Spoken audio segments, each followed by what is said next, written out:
Can we push back against a radical feminism and insane amounts of media bias?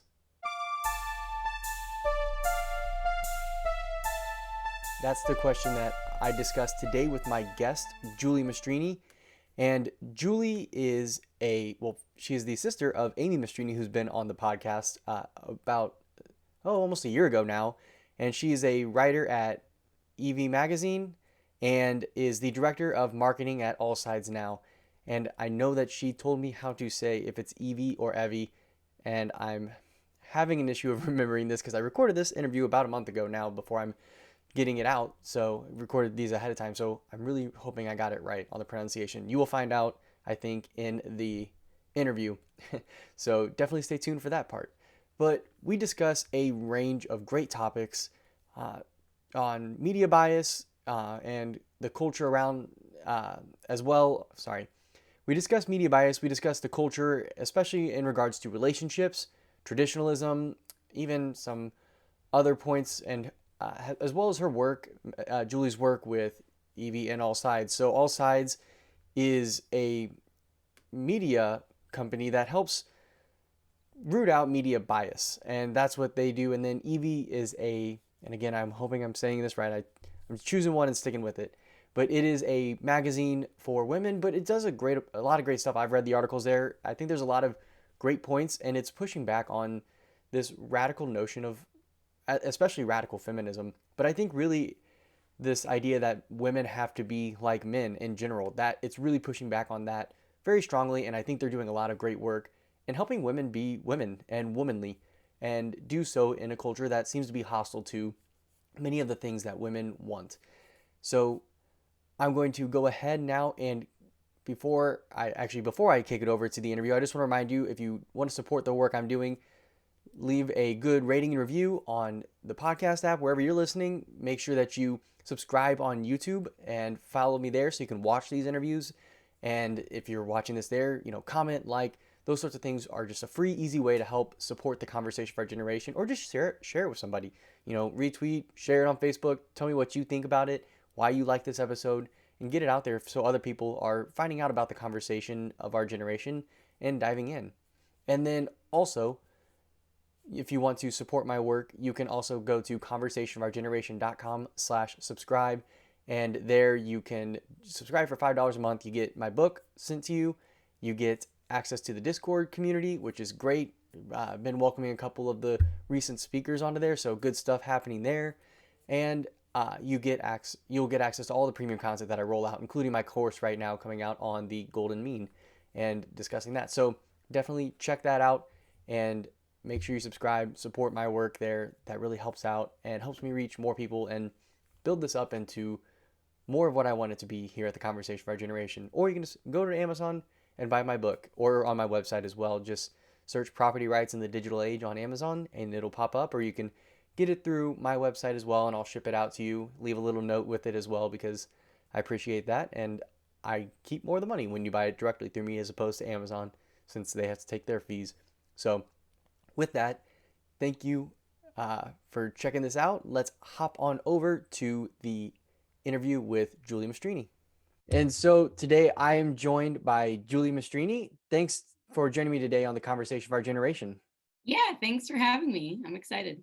Of course. And so for people who are listening, they may have heard the interview that I did with your sister a few months back, probably, I guess, like almost a year ago now. But for those who don't know who you are, how about you give us a little bit of a background on you and what you do? Yeah. So my name's Julie. I am a writer, first and foremost. So I write about media bias and politics for a company called All Sides. It's allsides.com. I also write for EV Magazine about relationships and culture and things like that. I've worked in the media industry for a long time, and I kind of went on an ideological journey politically. Used to be on the left, and now kind of ascribe to more traditional values. So, Mm-hmm. that's kind of what I like to write about. So, Mm-hmm. That's awesome. That's really interesting. And based on what I read from some of your pieces in Evie, and I don't know if I've read your pieces in anything in All Sides, but I've definitely read some of the stuff because I follow Evie. yeah. It's interesting. I wouldn't have pegged you for someone who's been real left, who's been left wing. What was it that made you change your mind? Was it a gradual thing, or was it Oh kind of like a gosh. aha moment? I guess both, sort of. There were gradual steps and also aha moments.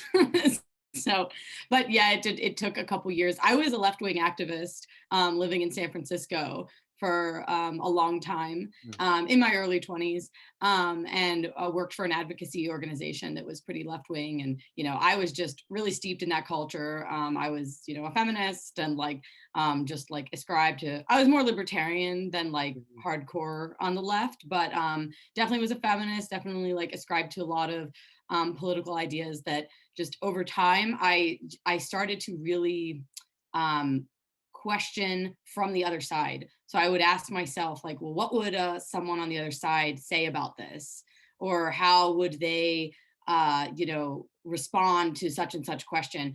And by doing that like thought exercise, I kind of ended up undoing a lot of what I thought and realizing that those views were actually made more sense. And then that was happening in congruence with some personal experiences in my life, things I was seeing in San Francisco. Like, people have heard a lot about that city, and a lot of the problems it has, and it has a lot of Mhm. cultural problems, political problems. And so there were just tons of things I was just putting the pieces together in my life about, what do these values do to a society? And I'm living in that society, and things are kind of bad. Some things were good, a lot of things are really bad. So that's kind of how I had my transformation. Mhm. Yeah. That's interesting because I definitely think that I try to listen to both sides of things, and the more I feel like I listen to the other side's arguments, the more I read into like what the thinkers like Simone de, like when I read The Recover Family, and you read quotes from Simone de Beauvoir, and I'm probably butchering her name because I'm not a French student, Yeah. but like some of the feminist thinkers, the Frankfurt School, like the more I'm like, oh, this is so much worse than like this high level sloganeering that you get from their ideas. Right. I feel like I pulled back from it even more. So the fact that you kind of started to draw into it, I think is interesting. Yeah, I mean, I was just a young girl following the culture, and I thought I was, revolutionary, and I thought that, the way that I was raised wasn't the right way. And it's very typical stuff, I think, of people in their early 20s, and they don't actually realize, like you said, there are these like deep philosophical thinkers that this is all based on. They just hear the top level like activist phrases and things like that, and it sounds nice on the surface, but when you like dig into it a little more deeply, and when you gain life experience, it starts to be revealed for what it really is. And a lot of it is really toxic and doesn't serve us as human beings. Mm-hmm. Yeah. Yep. No, that makes a lot of sense. I know for me, the reason I started this was I knew what I thought or I guess I thought I knew what I believed, but I really didn't know why. And so as I tried to work through that, I decided to kind of write about it and put it out there. But, when after 2016, I was like, I really voted and don't really know what I believe because Wow. it's like I have ideas, but it's like, are these my own, or is it just my reaction to things? Am I isolationist out of principle, or out of the fact that my entire life was the Iraq war and it just left a bad taste in my mouth? Right. And, you don't really know, I think, why it is that you believe what you believe until you examine it a little bit under a microscope. Yep, totally. And things that sound nice, sometimes when you live them out, they don't go well. Or you watch other people live it out and it doesn't go well.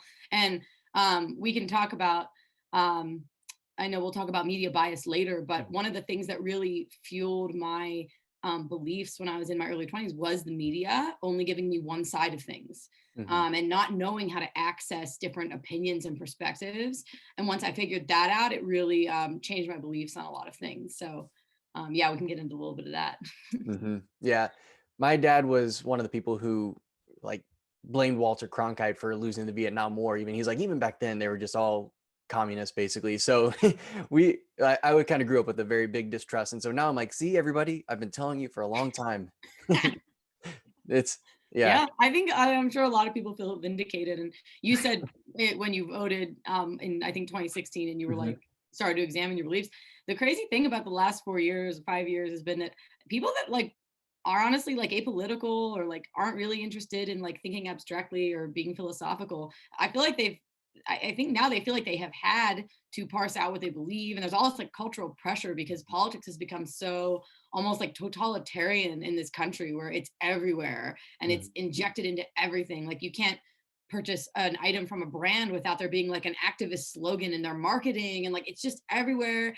And so I think people should be able to ignore politics, most Yeah. people. I think it's bad that most people now have to like have an opinion and think about this stuff, because it is it's difficult and it goes really deep. So Mhm. And it just takes up so much of your time to keep track of every single thing that's happening at a local level all the way up to the federal level yep, and keeping tabs on all of it. It's ridiculous. yep, It yep. it is it's a And then lot. But especially if you delve into philosophy, then it just gets like there's a lot to go into. So yep, yeah. for sure. Well, you write a lot about obviously media bias, other issues, but what are some of the kind of what are some of the major issues that you see facing our culture right now? Yeah, honestly, I could have a list.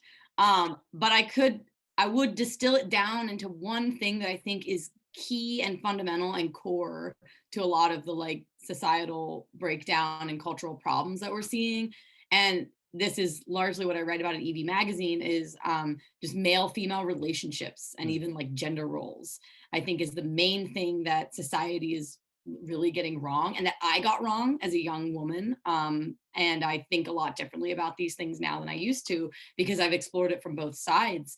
But basically, just, ideas about how men and women ought to be like optimal humans and members of society has become so distorted that I think people are feeling really lost and confused, and even like angry and bitter, and for women feeling unsupported and for men feeling unfulfilled. And it's because the dominant ideas in our society about men and women are just really, I think, toxic. And I say this as a former feminist. I think the culture is very feminist now. And the feminist model that society has adopted promises freedom for mm, women, but it's actually a trap for both sexes, because it actually just breaks down a lot of the traditional norms and values and ideas that would shape people into people who were, like marriageable and could form families and actually like continue the human race. And a lot of it now is just the dominant ideas are really shaping us into people where we're then trying to get into relationships and like we're like it doesn't work and like or we're unhappy and like we can't figure out why, and then mhm, people are marching in the streets because they're angry. And I just think this issue is like at the core mhm. of a lot of the problems. Yeah, I agree. I think it's interesting too. You mentioned that it really, I think feminism, I think really in general our idea that freedom and doing whatever you want is or freedom is doing whatever you want to do, not doing what you ought to do, and having the ability to choose between the different like to choose the good. But I just look at like my wife and we got married, when we are like 24, and pretty much right out of college. And it's like her friends, and or people who are kind of living a feminist lifestyle, you really are actually limited. Like we have a lot of time to decide, when we may want to have kids in the future. You have like we actually have a lot of options on that. We were able to like let her go back and do nursing school because she didn't have to worry about finances as much because I was working full time. Like when you have that traditional marriage relationship, you do have options. And while I think the right is very much, and I think it's ideal to have a mother at home with the kids, especially in formative years, but you do actually have the ability to work that into whatever works for your life and how you want to raise your family. When, as for men or women, when you're single and doing the like bar scene or club scene, it's like you're kind of pigeonholed into that lifestyle at that point, unless you choose to do something different and build something with somebody. Yeah, and then it becomes hard because in that lifestyle, and I living in San Francisco, that's the lifestyle. Like the young people there they're really having it's fun for a while, but then after a while, if you realize that every night just like ends the same, you go home by yourself. And if you want to start a family, it's hard to meet people in that scene because they're so trapped by the like hedonism that Mhm. they're not really thinking long term, and they're not really thinking about putting down roots and a foundation and then building up from that. It's all about short term pleasure and fun, and and yeah, our society really says that freedom is just doing what you want, having fun, pursuing pleasure, and having nobody tell you that you can't do that. Hmm. And what I've found is, like you said, that that's actually a box in a weird way. Hmm. Having actual boundaries around your behavior and what's expected of you is more freeing. It's a strange paradox where you need some rules and boundaries to actually have real freedom, or else you're enslaved to like very like base desires and pleasure seeking. Hmm. Yeah, I kind of compare it to language. If you don't have rules in a language and how you speak to one another, then you can't really open yourself up to all the beauty that poetry and storytelling and everything that just having a mutual understanding and rules around your language offer. But when words can mean whatever they want, when you can put them in whatever order, then you can't communicate and you really are boxed in. You can make whatever noises you want out of your mouth, right? It doesn't matter. And Doesn't then mean and anything. but it doesn't mean anything, and then you can't really expand that into having meaningful relationships, and it boxes you into kind of an isolated world at that point. Yeah, that's a great example. The example that I always thought of, and it was like a house, like in a weird way. And this was again based off my experiences in San Francisco, where the streets are really unsafe. Mhm. There's a lot of like vagrants and just and drug users, open air drug use, and just people wandering the streets who are unstable.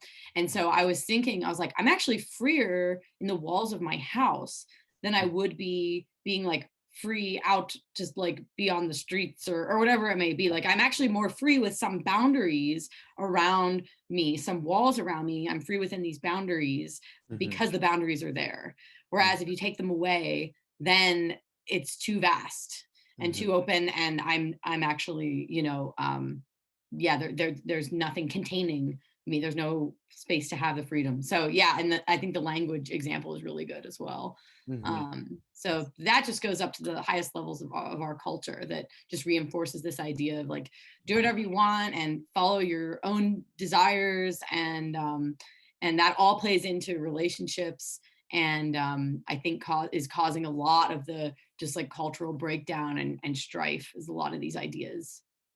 Mhm. And I think it's a big part of where the rift is on the right as well, between kind of your libertarian side of things and your conservative, like more traditional conservative, is that the libertarians say you can't regulate me because I'm an individual and I have rights, and the conservative says like, we can regulate certain things, and we have to, the reason why you have rights is because they're ordered towards something, right? There's something rooted in your nature. And I think that, uh, you know, I think the left's gone off the deep end on a lot of these things. And there are fairly, probably more moderate liberals who would agree probably more with your traditional conservatives on this point, that there is space for ordering your society and like saying, what do we want to hold up, like with the family, with relationships, with all of these things, we should hold up some sort of standard. And the government may have a role in that, but also I think that the biggest thing that we have to have is individuals taking up taking on those standards and saying, I'm going to try to uphold that. I'm going to build a family for myself. I'm going to make sure that I'm not reliant on government assistance Yep. and that I'm contributing to society in some way. I think that that's where it starts, but I do think that there are places, and that this is as someone who's like former, radical libertarian, Yeah, I was too. like on the anarcho side of it, So was saying, I. yeah, the abolish the state people. Yep, yep. Like, it pains me to say this, but I've come around to it saying like there is real space for this, because I just don't see how we can, at least at the present moment, go about just getting rid of all of the regulations and the, I guess, I don't know what the exact word that I'm looking for is, but that structure that we need in society. Yeah, it's like we need a state, right? And obviously we all know that the state can become corrupt, distorted, oppressive, all of those things, and we should absolutely be on guard for that. We need a state. We need it not to be too big. We need to be careful about what it does and doesn't do. Mhm. um, but we also need to be self-governed, right? I mean, the US Constitution was really like predicated on the idea that each individual would also govern themselves through some sort of like moral law, or or like some sort of like divine authority, right? Mhm. Where we order our behavior. based on these principles that I think our society right now is really allergic to, these like religious or spiritual principles, Hmm. right? That order our behavior and instruct us to,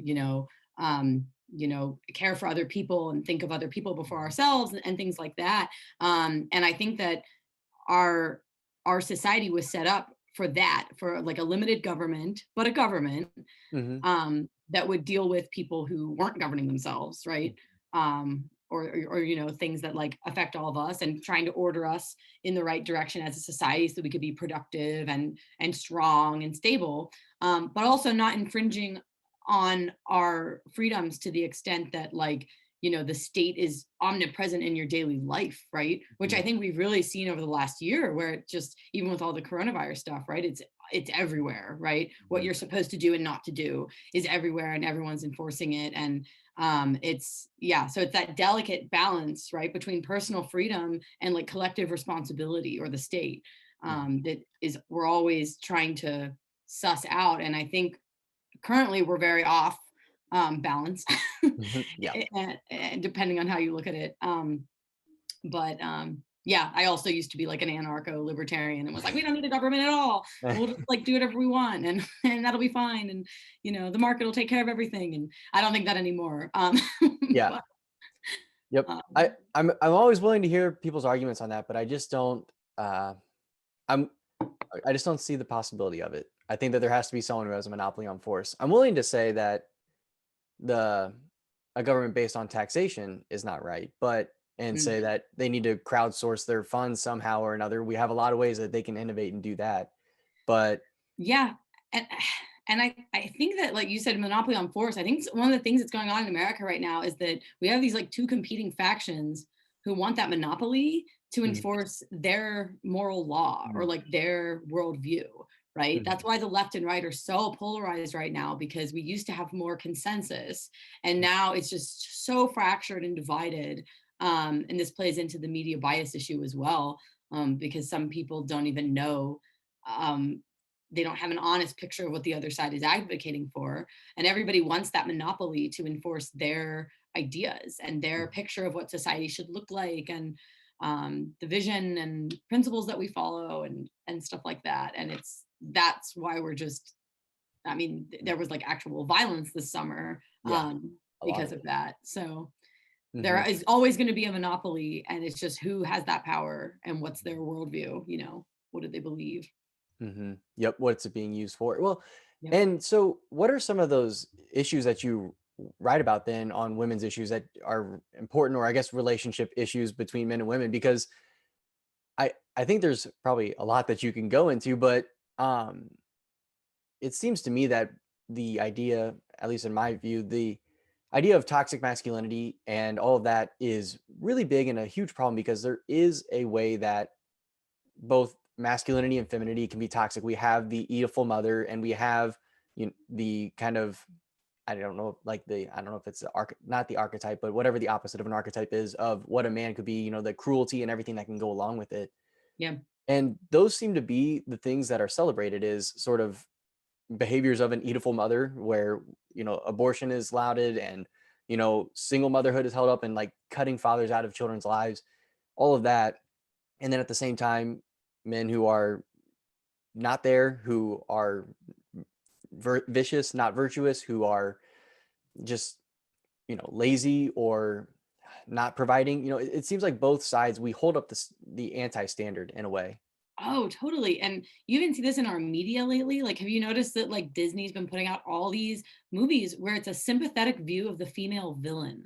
So Mhm, it's like, they've been doing this a lot. So like Maleficent is a good example, and they have one coming out about Cruella de Vil, where mhm, they've taken the evil villain, the bad female archetype of these traditional fairy tales, the woman that you don't want to be, right? Because she's yeah, evil and she hates children, and she's going after the sweet like feminine, princess or whatever it is. They're mhm, taking her and saying, well, she's just misunderstood, and they're making her the protagonist, and raising that up. And it's this idea that like, even like the ugliest things about how we can become are like can be justified or are actually Mm-hmm. okay, or it's just this eradication of standards of behavior and standards of aspiration, what we should aspire to.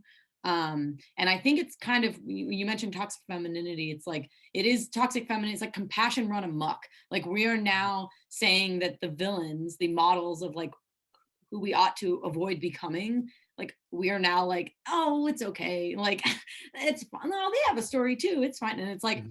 that confuses people because I do think that we need to have like guardrails in society that tell people and give them a little bit of a lane to be in, as far as um, what does it mean to be a virtuous man or a virtuous woman? And that stuff can get kind of nuanced, but at the same time, it is based on these foundational principles that society's used for, the good, Western societies used for a really long time, that worked and built us up, and we're throwing them away. And telling people that like anything goes, and just follow your heart, whatever feels good for you is fine. And we're not really upholding cultural values that shape people into good, virtuous Mm-hmm. people. Mm-hmm. So yeah, that is something I focus on a lot at Evie, through the lens of dating and relationships. Mm-hmm. Yeah, I think The Great Divorce has several great examples of women, and like two of them bad, one good at the end. And the two bad ones, one is a woman who like is worried about her son and leaves heaven because she wants to, she needs to still care for her son. And so she turns away from God, and because she has this unhealthy attachment of what like loving Oh, her son, but because of, in a kind of helicopter parenty type way. And then there's another where the wife is so worried about fixing her husband that she's like kind of nagging him, and she has to stay in hell to be able to nag her lazy husband. And it's like, so there's kind of those two. I'm like, those, and this is written in, I don't know when C.S. Lewis wrote this, like in the maybe 40s oh, or is this a book by C.S. Lewis? I don't know if The I've Great heard. Divorce. Yeah, The Great Okay, Divorce. It's one of C.S. Lewis's books. It's my he's favorite great. so far. And so it's written, 60, 70 years ago, but you're like, man, these are just so spot on for. I was like, if only he could see the baby boomer as parents, raising the millennials, he would have been amazed at how much worse the uh, motherly, like helicopter parent lifestyle is. Yeah. But he also has the great archetype of like this random, I won't give it fully away, but of a humble, like a woman who just imbues womanly virtue. It's not extravagant or glorious or fighting wars, but it's this soft, humble virtue that seemingly throughout the world goes unnoticed, but in heaven is just praised and lauded and has this huge parade for her. And I think that what is the problem in our culture a lot about men and women relating to each other is that we don't want to be limited by anything. And that means that we also don't want to have to admit that men and women are different and maybe play different roles in children's lives, in the workforce, and whatever it is. Yep. And All of it.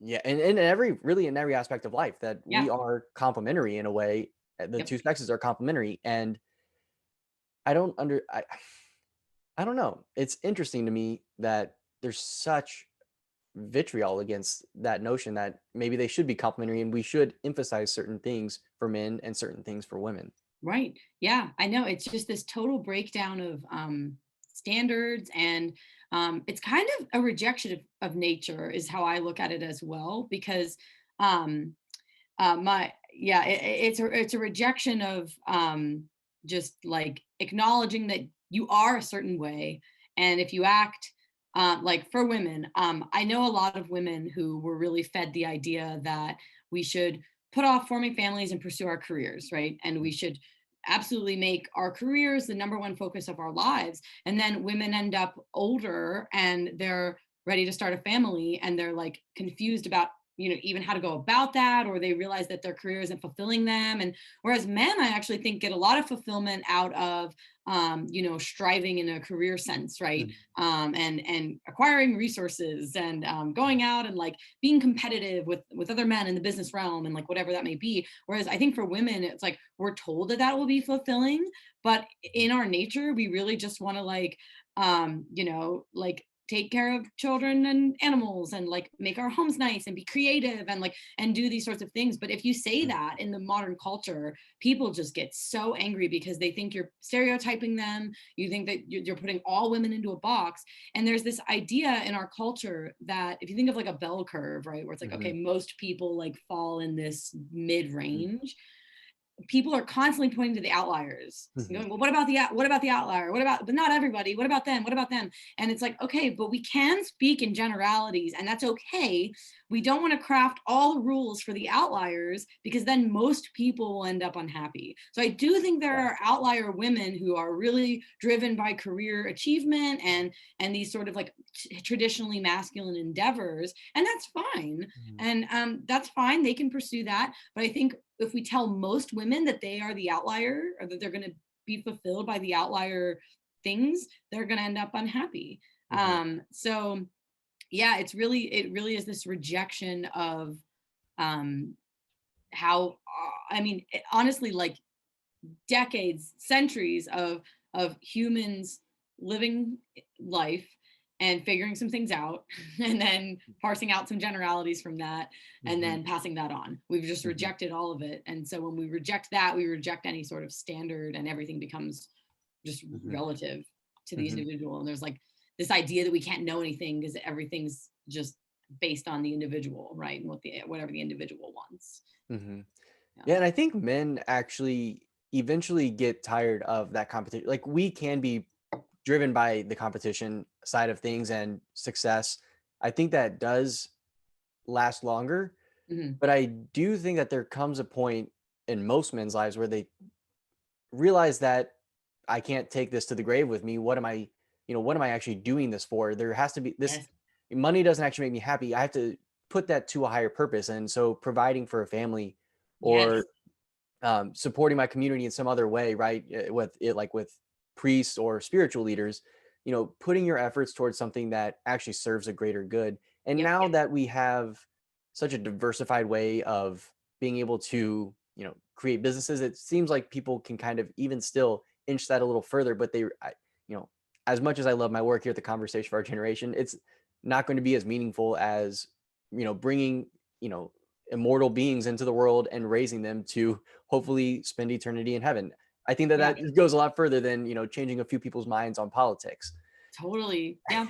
I think you're right. And that's, I mean, for women and men, I think you're right. We eventually like bump into this idea where it's like, wait, we need each other to have meaning in our lives, Mhm. right? And the meaning doesn't come from these external things that we've been told it comes from money and career and status and material things.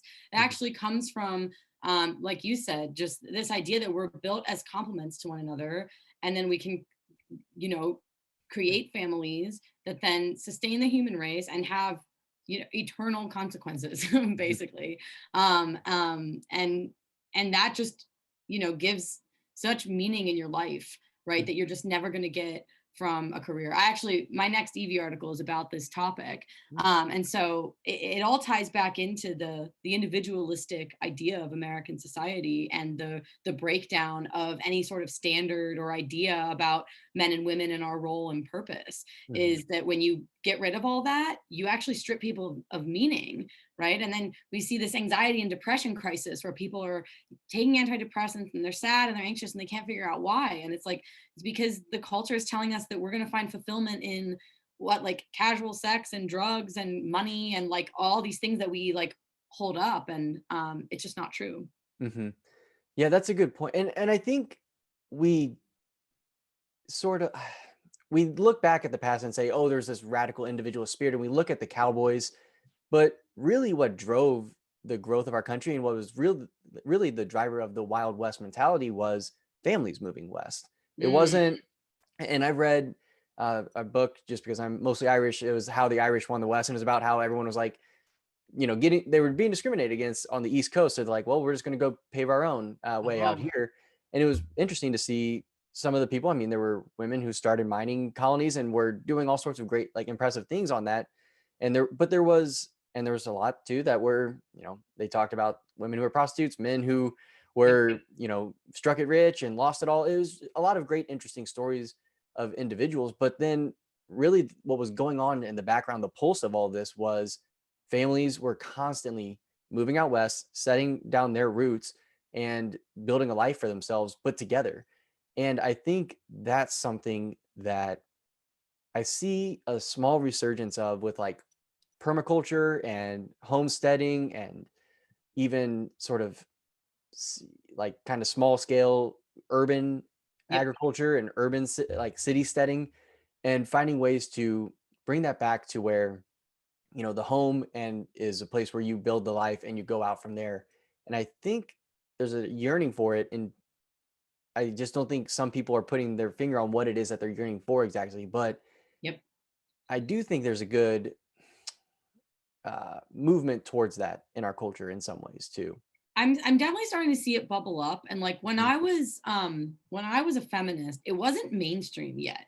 Like it was, I mean, this was like, I don't know, I was in college or like just entering college, and it wasn't like that mainstream yet. And I remember when it so when it started to bubble up into the mainstream, I remember going, uh-oh. Even though I was a feminist, I was like, this isn't good. Like I knew deep in my mind that it wasn't good. I think a part of me knew I was just like trying to be like a radical young person and like, Mhm. be countercultural, and that it actually like deep down wasn't good. Mhm. But one parallel I'll draw is that um, it is often the case that things that are kind of beneath the surface will Mhm. like rise up and become more mainstream. So now that I identify what you're identifying, which is that there is this movement towards this more like almost like humble, like wholesome traditional living that people are becoming more interested in. It feels like it's kind of like bubbling up under the surface right now, and I hope and I am optimistic that that will eventually like rise up to the actual surface Mhm. and be more of a mainstream idea.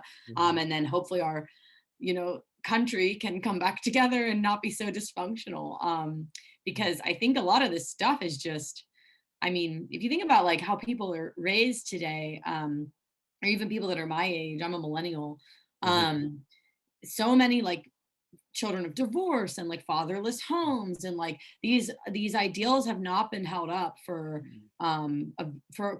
for enough time to do a lot of damage. Yeah. And this summer when we saw a lot of like violence and protests and things like that, I just kept thinking about fatherlessness and how it felt like it was just people like crying out for order and for Mhm. a feeling like they had purpose, or like and I mean this, I mean fatherlessness almost like both literally and metaphorically Yeah. actually.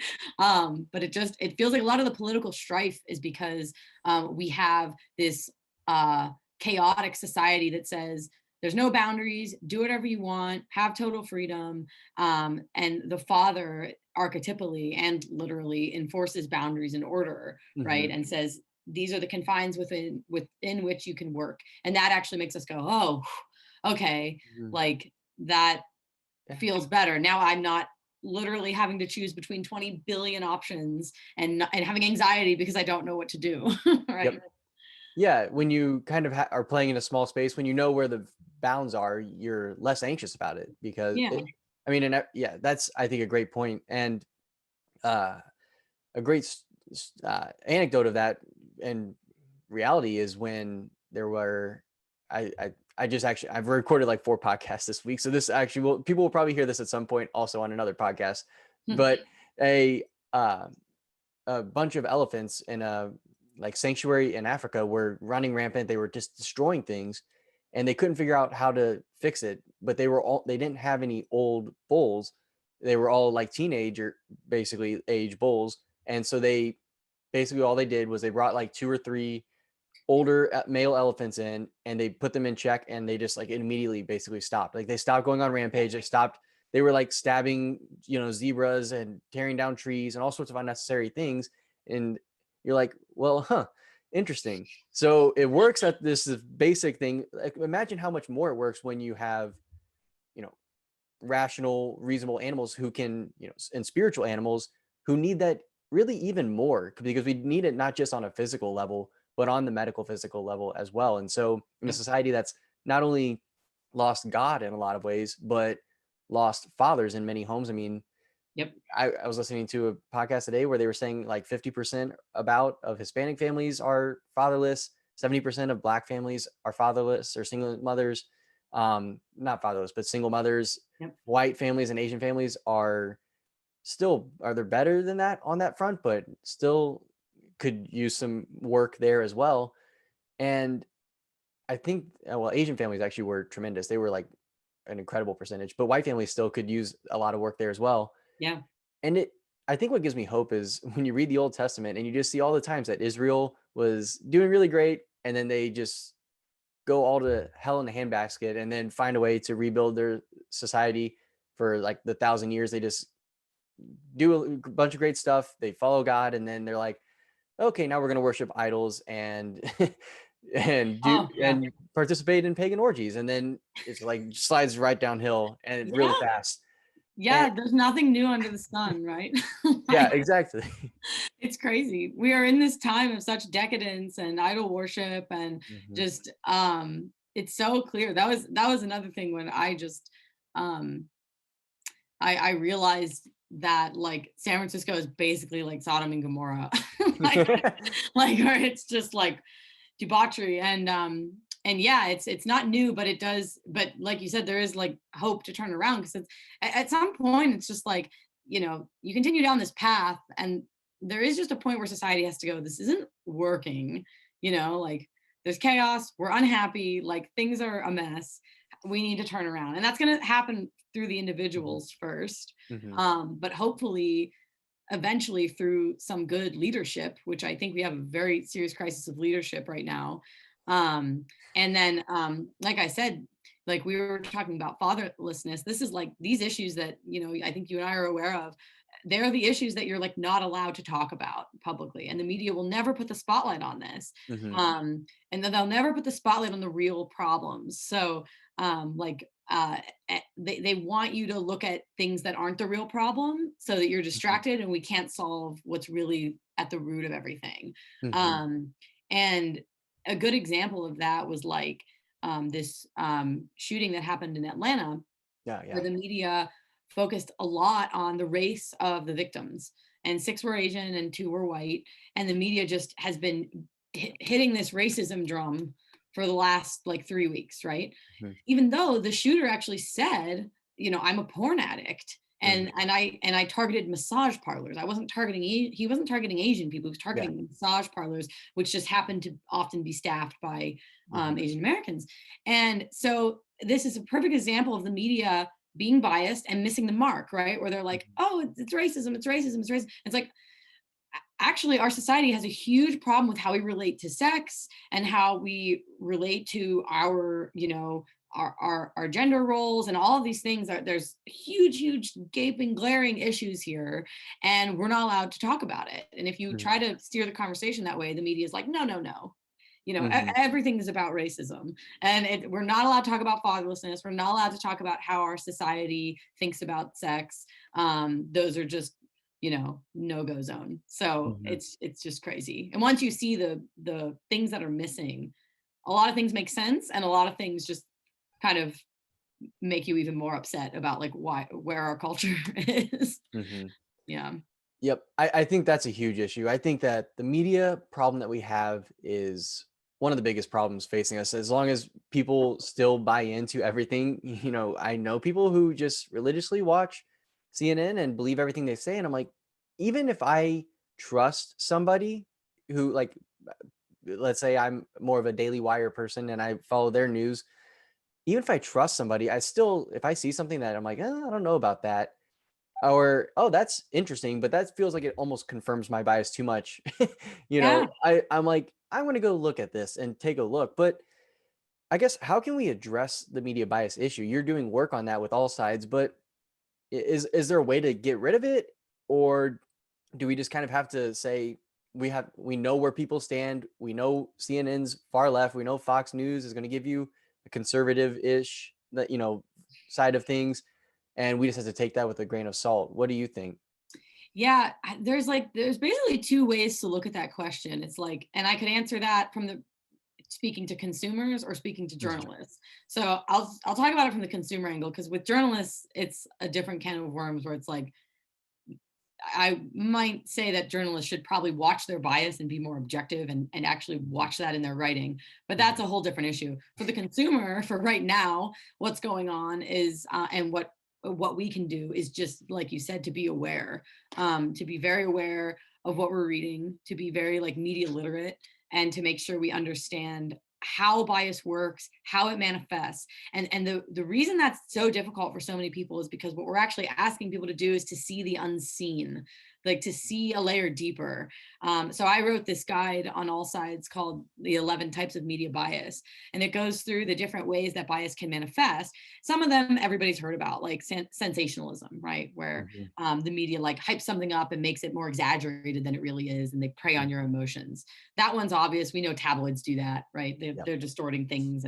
But then there's like these other types of bias that I don't think people know about. Like one of them that I see a lot, actually this one I have not added to my guide to types of bias, but it's been on my mind because I've been thinking about it a lot, is uh, adjectives and qualifiers being used a lot. So like subjective adjectives being used before a word, right? So they'll say something like an unsubstantiated theory, right? And that might be true, but you are qualifying the term. Or we saw this a ton during the election. Like I think unsubstantiated theory was a big one. We see like, I'm trying to think of another example that was just like huge. Yeah, and it's also a lot of times in actual reporting where you might Yeah, say there's, I don't know, a raging fire or something like that to yeah, actually describe the fire. But if you're, then when you're describing someone's emotions, or they do a lot of that where, Trump was, you know, he was raging. raging. Yeah, he was Yeah, yeah, he he answered the blew up, he question, and exploded. they do a lot of that type of stuff where they read into, you can tell they're reading in what they want to see out of it with, by the way they, uh, unfounded claims, all of this, but really it's just a claim that he's making, and you can weigh the evidence, and it Yeah, may not be true, but you can't just report it as unfounded because we haven't looked at it either way, right? yep, I exactly. Yeah. And that, yep. And reporters just do this all the time where they try to tip you in the direction that they want you to think by just adding a little adjective there. Mhm. So we actually had a debate at All Sides that I'm planning to write a blog post about, because our team, so we do media bias ratings and we provide balanced news. So if you Mhm. go to our website, allsides.com, we have the top stories of the day, and we'll give you how it's being covered from the left, center, and right. So Mm. you can actually go and compare headlines on the same story and see how the left and right covered it differently. And there was a story that we had posted about a bill in Arkansas that banned treatment for transgender youth. So hormone therapy replacement, Mhm. and I believe like genital surgery and things like that. They Mhm. banned it for youth. And the All Sides team, we have people from the left, center, and right, who are on the team. And I got into a debate with one of my coworkers because they wanted to call these treatments gender affirming treatments or gender confirming treatments. And I Mhm. said, well, I think that's a biased term because people disagree that it's gender affirming. They actually think it's disconfirming, or they think Yeah. it's harmful or whatever. So just, and then we had a big debate about it, and we're planning to like write a blog about it and see what our readers think, and like, and kind of, you know, illustrate to people. One thing that All Sides tries to do is to illustrate to people how people um, on both sides think differently, so that then you can actually just like objectively consider both sides and then make your own decision. Mhm. But reporters often, and it was my opinion, my coworker disagreed, but it was my opinion that we were framing that in a way that was trying to get people to think something about these treatments that Mhm. maybe everybody doesn't agree with. Mhm. And but just by adding that qualifier, and we just see that a lot in the media where I think instead of just objectively saying like this is what we're describing, they'll Yeah. just add an adjective or something to kind of like make you think a certain way about it. So Yeah.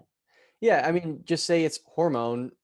injections or whatever it is. And yeah, I mean, if you just use the medical terminology, they normally keep that pretty sterile for the most part. If you actually use, real medical terminology, not the euphemisms that kind of bubble up on top of it. But Yeah, I think that's tough. That's an interesting.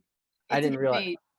It's interesting because then my coworker argued that but this is what a lot of medical associations, they use this term, and so now we're back to the issue of the authorities, right? And Hmm. I think that something that our society needs to remember is that we need some authority, right? Like we need the state, we need Hmm. some authorities that we can trust, that can, come out with decisions on things, but any authorities are also going to be made up of humans who are fallible and might be wrong, Yeah. right? And so while we need authority and we need to look to authority to guide us, and that's good and natural, we also need to have this like level of skepticism or questioning, where we also make sure we're not blindly following authority. Hmm. So I think the media has kind of become an authority for people, and they'll just, like you said, kind of just like everything they listen to, they believe it, and they don't see how some of this bias is, or these blind spots are like playing out and maybe giving them a distorted view. Hmm. Um, so for anyway, so I don't know if I even answered your question, but I think for the everyday consumer, just become aware of these types of bias, know that the media is biased on both sides. I Hmm. even saw, I like an example of actually the right-wing media being kind of biased is that I saw a headline, I think it was the Daily Wire, not the Daily Caller. I get them confused. I don't want to mix them up. Okay. But that ran it was the one started by Ben So Shapiro. that's Daily Wire. I think it was the Daily Wire. So they ran a headline saying New York is the first state to implement vaccine to require vaccine passports to re-enter society. And I was like looking into this, and I was like, well, that's not actually, New York State actually hasn't required anything yet. Like that New headline's York a bit City. distorted. Yeah, so like even the right will do it, right? Where they'll like kind of Hmm. like inflame emotions or whatever it is, and Oh yeah. confirm your bias, right? Because other people on the right are going, oh, they're going to mandate this stuff. It's going to be a mandate, and that's fine to speculate about and to be concerned about, but Yeah. that's not the reality that was happening in New York. So Mhm. Yeah, I mean, and there's a lot of reason to be concerned when you hear major people in power saying we are going to mandate this in a lot of different states and in, Congress, but you can't report that it has like it happened hasn't somewhere happened when it yet. Yeah. hasn't, right? When it's when you're exaggerating what it is that they may have claimed or maybe put a bill, because people toss bills out all the time for, to get reelected knowing that it's going to die, but they can put Yeah. out some crazy bill and, that their district might be all in for, right? But it doesn't matter because it's going to get killed and it's not going to actually do the harmful effect, but they get their props for trying. Right. Yeah. So, So we have to be really careful about like what's going on and what's speculation at the present moment. And speculation often comes true, right? That's fair. It's fine. But we do have to be careful about what the current reality is, right? mhm, While also, warning or being on guard about things that we don't want to see come to pass. But mhm, um, yeah, that's another just cultural issue where if we want to talk about traditional values, traditional journalism values are largely dead. So along with traditional values in how we think about sex and gender and family life mhm. and those sorts of issues, we've also gotten rid of a lot of traditional journalistic values that are also concerning. Yep. I had a friend who was in journalist school and he was probably one of the first journalists who decided to learn how to code. Um, but He actually did it. he was, yeah, before it was a meme, he was doing it. And he was, uh, he was in his journalist classes and he's like, this is ridiculous. Like, there's everything that they're telling us about journalistic integrity, they just counter in journalism school with how they grade us and what we write. And they're just saying we're basically getting graded to confirm kind of left leaning ideas, basically. And I found that interesting. And so he did actually take a couple coding classes in college. And then afterwards, like just had one of my friends teach him how to code after school and went into like IT and coding. Wow, so he It left the never used his industry. journalist degree. Yeah, I mean, I say a lot of the time that a lot of what we're reading that we think is journalism is, I mean, not you and I, but a lot of Yeah. people, it's actually PR, it's activism. Hmm. It's persuasive writing, it's advocacy writing, and we really need to learn how to parse that out and see that for what it is. Um, and it does happen on both sides, but I see it a lot a lot on the left, the sort of like um, they're doing analysis or opinion Mhm. content and saying that it's journalism, right? That it's Mhm. objective. Um, Yeah, and I find that I'm a little more forgiving of things on the right in the sense that I read it and I think, okay, that's a little bit loaded, but I know what they're trying to say. Maybe I'm able to kind of speak the language and say, yeah, they might have overshot there, but I yeah, get like directionally what they were trying to do. Whereas when I see something euphemistic on the left or something like that, I'm a little bit more on guard. So yeah, I try to not take that and use it in my argumentation or use that in uh, how I actually form what I believe. But I do find that I'm a little bit willing to forgive when it's like we have two conservative leaning sites versus 1,000 left leaning sites. It feels like, and so if they kind of misstep, I'm like, I'll give you a little leeway for now yeah, because you're getting hit by everything in the culture. So I get where you might try to overstep a little bit or push yeah. back a little bit too hard. Right. And this is one of the things that we say at all sides is like, first of all, everyone has a bias. Like I'm biased towards traditional values or whatever it is. Everyone's like oriented towards something. Like no person is just a totally neutral, like kind of blank slate and just, we all have values and a hierarchy of values and what we care about. So we all have a bias and that's fine. We just have to be aware of that. A lot of people, I think, read media outlets thinking that they're getting the objective view and they're not. And Mhm. so it's okay, and we tell people too, we say like read both sides, like read the the so-called extremes of both sides, go look at the far left and what they're saying and go look at the far right and what they're saying. Like we're not trying to suppress any views, or we're very pro free speech. We have bias towards free speech, right? Mhm.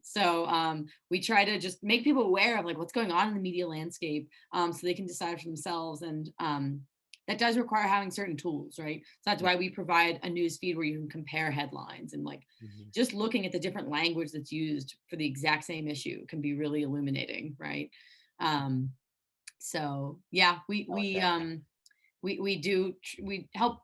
Sounds like you're aware of your own bias, where you're like, oh, like I give more leeway to the people on the right and maybe not on the left, and I'm sure the opposite is true for some people where Yeah. they give more leeway to their side. And so it's just interesting. But I do think, but our tools are like being used in classrooms and stuff to help students like understand the media landscape. It's something I wish I had when I was younger, because I read the New York Times and the Washington Post and I thought that that was like the news, right? Or like Yeah. that was all the perspectives that there were. Yeah. And it's so far from the truth. Hmm. Yeah, that I think that's a very good point, and I think it's also really good. Well, I guess I do have one more question. If there's one issue that you could kind of say is the biggest issue that you would like to have solved tomorrow, w- what would that issue be? Oh Uh, you- gosh. In the media or like in general in in culture? general, in our culture, it's about here it's about solving problems of today with the wisdom of the past. What would be that one problem that's facing us that you think is the most potentially destructive, or you just would like to see go away because you think it would do the most good? Um, And I know I I sprung this think one on you. Yeah, I know. I think maybe like this idea that there's I just learned the word for it. It's polylogism.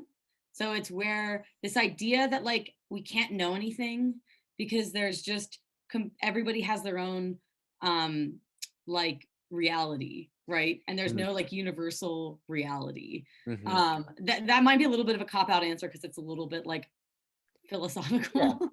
But I think if we could all just like agree that there is a universal reality that we can know, and thus there are universal morals, mhm, and things like that. Not to say there aren't subjective situations, mhm. but I think if we could get away from this sort of like idea of relativism, it Yep. would be a good starting point for fixing a lot of the cultural issues that we're all fighting about. I So, I like that. That's a big one for me as well. I've done a lot of writing and talking on that. I think it's a huge problem for sure. yeah. So, but yeah, well, so then where can people find out more about you? Different links, handles, all that stuff. Yeah. So I'm on Twitter. My handle is Julie Writes. And then you can look me up on EV Magazine. just under Julie Mastrine, and All Sides as well. I have my writing about the media and bias there. So Mm-hmm. yeah, I'd say start with Twitter, and then I have links in my bio. Awesome. Well, thanks for coming on today. I really appreciate it. Yeah, thanks for having me. It's been fun.